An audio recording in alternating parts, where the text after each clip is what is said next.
So, as many of you know, in November last year, me and my ex-partner broke up.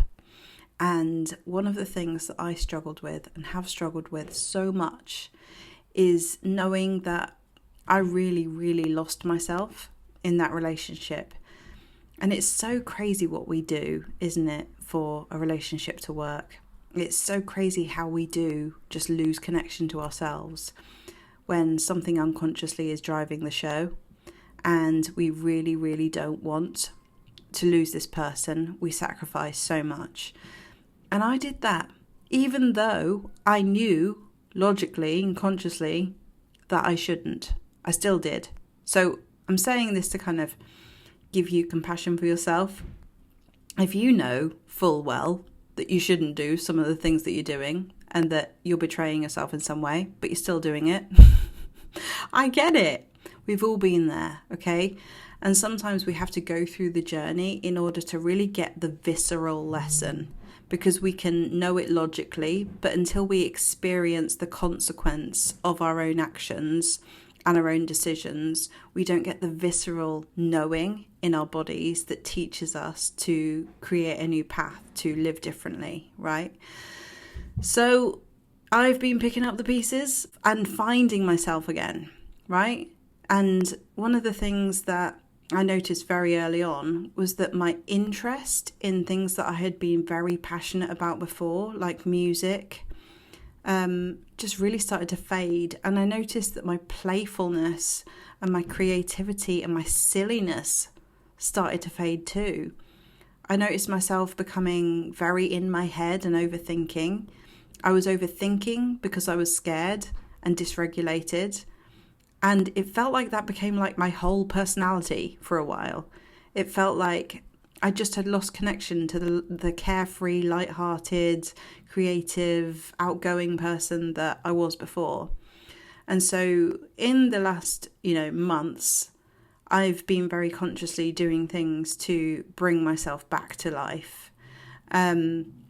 And I thought I'd share some of these things with you because, I'm still on this journey. I wouldn't be able to say to you, I'm back, I'm fully back, but I'm doing things all the time that are incrementally helping me to feel like myself again. One of the big ones actually even recently was changing my name on this channel from Corrie to Karina. Karina just feels like me. It just feels like my name. I missed Karina so much. And it's such a crazy impact that's had on how I feel about myself and how I feel about this channel, how I feel about showing up. Like, it's crazy. I felt like Corrie T was so much associated with that relationship, and it kind of became like the two were intertwined. And so changing it to Karina has really made me feel like there's a level of detachment there that makes me feel better.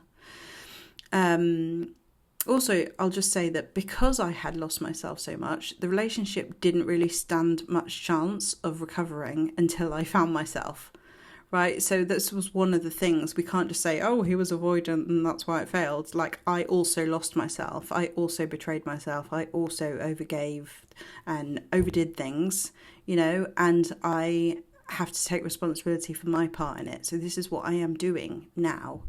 And it's been liberating to do this. And hopefully, by listening to my story, you will feel like, yeah, even someone who is a coach, who is helping other people, who can see things very clearly, can also lose themselves at times. Because I know I've beat myself up before for thinking, come on, you know this.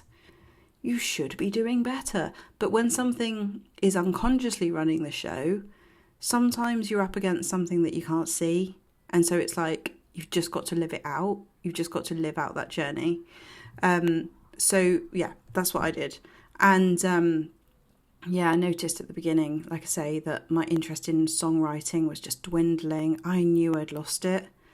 I knew I'd lost the drive for it. I missed it, but I couldn't get it back. And so I've been doing things like revisiting songs that I wrote a long time ago and putting them out. Recently, I put out the Metamorphosis song. That felt really good. And actually, when I listen to that song now, I feel really emotional because I realise where I was, and I don't think I realised where I was when I wrote it and how low I was and how stressed I was. I wrote it when I was pregnant with Noah. And I just knew that something wasn't right, and I was really, really struggling. And now whenever I listen to that song, I can connect to me more. I can connect to the song more. I can connect to music more.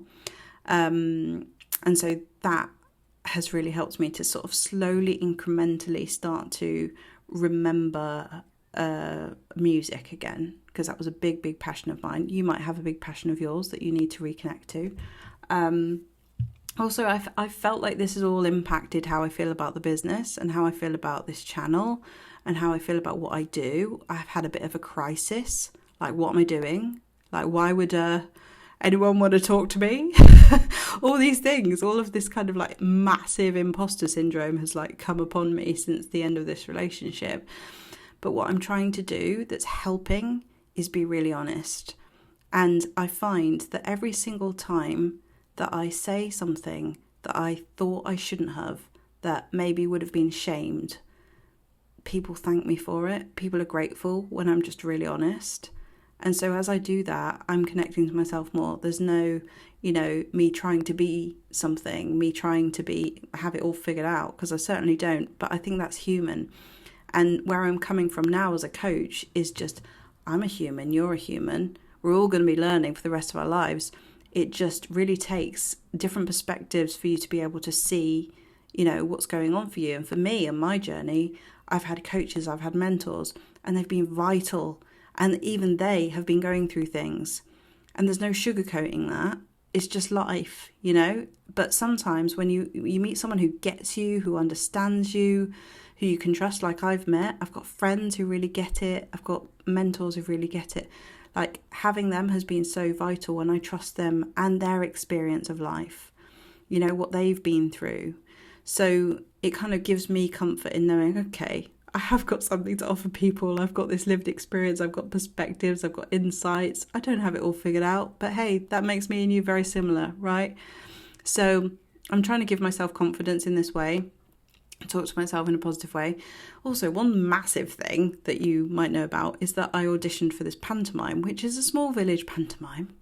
You'd all be welcome to come and see it, by the way, if you want to come and see me be Princess Jasmine in this pantomime. But just going to that audition, I went with my best friend, and it was a big deal for both of us to get there. And it's given us both like such a positive thing to look forward to in the future. And it's reconnected me with my best friend. We haven't done anything like this for years and years and years. It's like being in school again. And that is so cool. That's lifted me up so much, and I'm so excited about that. I've been kind of thinking more broadly about the kind of content that I want to do. Tonight, for example, I'm going out. I'm actually going out. I'm actually going to do some socializing, which is not something that I've been doing. I felt really isolated. I felt really on my own. I felt really stuck.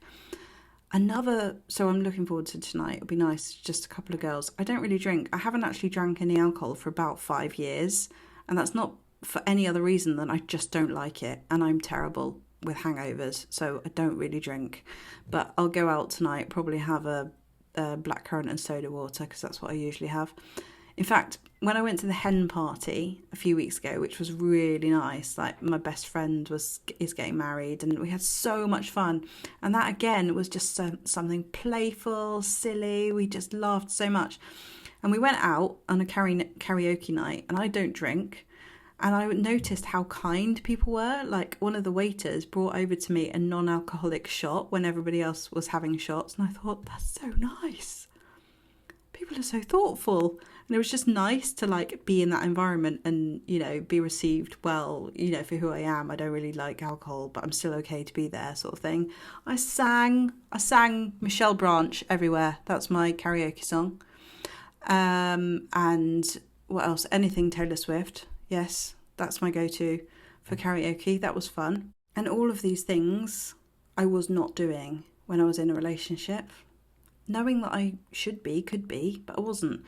The other thing that I'm doing gently is, I go swimming a few times a week, and that helps. But I want to get back into the gym, so that's something that I'm going to work towards, because the thought of it at the moment, I'm like, I don't really want to. But I actually love it whenever I get going with the gym. I've had periods of my life where going to the gym has been the biggest benefit. But at the moment, what I do is I go swimming and I go in the sauna. And this is something that I just do for myself and I really like it. I've been going for a few more walks, getting out in nature. You know what? I've just been saying yes more. I've just been saying yes more to things. Actually, you know what? One of the big things that I did that has helped me feel a bit more connected to where I am in my life right now is I live in a new build complex. So I bought this house in this new build area. And sometimes I felt really isolated here. It's a really nice area and everybody's nice. You know, you say hello to everybody. There's a cafe that everybody knows me and Noah there. And they're really, really nice to us. But I feel like I don't know that many people. I can't knock on that many people's doors or anything. And I just, as a single parent now, just don't feel like I've had the village that I need. So I wrote a post on the community page on Facebook and I said, hello, I feel like I'm the only single parent here and I don't have the village that I feel like I need. And so I'm reaching out to say, hello, how can we make this more of a community? You'll find me and Noah at the water fountain or in the cafe. Please say hello. And you wouldn't believe the response that I got to that. I had so many messages from people thanking me for writing that post. And I had people reach out to say, do you want to go for a coffee? Even my neighbour, who I had never met for some reason, was like, I'm so sorry, I've never been around to say hello. We went for a coffee. We had a really nice time. That's opened my world more. You know, I've got more people now. And I noticed that people even just come up to me and say hello because they saw my post. So I suddenly feel like I do have a community. I have said time and time again how important community is when it comes to healing. And I absolutely believe that. Healing and creativity are both so important. The other thing, I suppose, I've just been like trying to basically just put myself in new situations, take Noah to new places. You know, we went to the beach recently. It was really fun, just creating new memories. And slowly but surely, and I really mean slowly, I'm starting to feel more and more like me again. And it's taken time because I swear, like months and months and months went by. I couldn't seem to do it when I was in the relationship. I just felt so swamped and focused on the relationship, wanted to fix it. That was like my sole focus. But now that I'm not in that, I've got more capacity and I feel like I'm getting stronger in my sense of self, which is what I needed and I will need in any relationship to work. So I know that where I am right now is a good place because I'm building that sense of self. And I'm just starting to feel maybe more like myself than before because I've learned so much. I've learned so much. I've got so much to share and, you know, reflect on, so many lessons that I've gained. I feel maybe more me than before because I've stripped away so many layers that were kind of shielding my vision before. A lot of how I lived before that relationship was me wanting validation and I didn't know. I didn't realise. I just did not realise that until I had to go through the pain of like unveiling myself pretty much, like seeing what was operating under the surface to wind me up in a situation like that. So yeah, it's been a painful but beautiful metamorphosis. And you can find out more about my journey by listening to that song, Metamorphosis. And if you would like to, you know, talk to me about what you're going through, like I say, like I've had mentors mentor me and I love them because they've been going through a similar thing and they're on the same page and they get it, but I trust and respect their wisdom, you know, and I come at coaching from that perspective now of like, you know, I'm not going to give you the magic bullet. I'm not going to tell you all the answers. I'm going to help you find yours, you know, because that's what it's all about. Nobody likes being told what to do or what they should do. It's all about holding the space so that you can find your own answers. And that's what I do. So that's how I do my coaching. I've also got my amazing Heartbreak Healers Club and the 30-day ex-recovery detox challenge, which is just lots of things that I've done that have really, really helped me. Another thing is like gratitude lists, like connecting with people that I hadn't spoken to for a while. I even found myself like apologising for things like, you know, that actually I could take responsibility for. Relationships that had dwindled, had faded away, like I've reconnected with people. And all of these things have helped me feel more like me, you know? So there will be things that you can do that are specific to you. Like I say, I think the biggest things for me have been reaching out to people, being honest, being vulnerable, the pantomime, getting Princess Jasmine. It's a massive boost to my confidence, I can't tell you. Like I say, if anyone wants to come and see it, you're welcome. It's in January. It's a very small pantomime thing, but it'll be fun. And just trusting the journey and not expecting myself to like be healed, to have it all figured out, because I know it's going to take time. I know these things aren't like, oh, look, there I am. Because I think for a long time what I was doing was trying to get back to who I was before him. But now I'm trying to get to me, who I've become, right? Because that person who I was before, she's not coming back. She's evolved, you know, so it's different now. So it's going to take time, but I do feel like I'm feeling better and better all the time. And yes, I have days where I go backwards. Yes, I have days where I feel confused. Yes, I have days where I think, oh my God, when will this ever end? Honestly, I'm just as human as you, but I know that I've come such a long way. There's no pining, there's no longing, there's no trying to figure it out anymore. It's just bit by bit bringing myself back to life. So I thought, you know, I'd say this to say sometimes the message is in the mess. Sometimes, you know, everything has to be in pieces for you to be able to put yourself back together.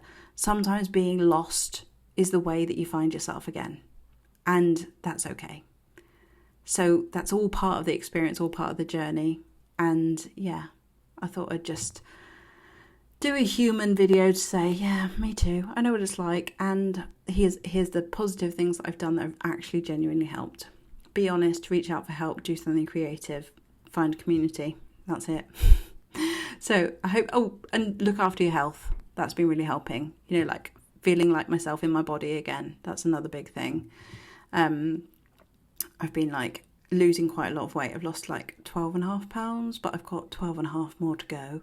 But I'm feeling more and more like myself. So yeah, I hope you found this video useful. If you'd like to know anything else about all the things that I do, you can find out in the links below, and I'll see you in the next video. Bye.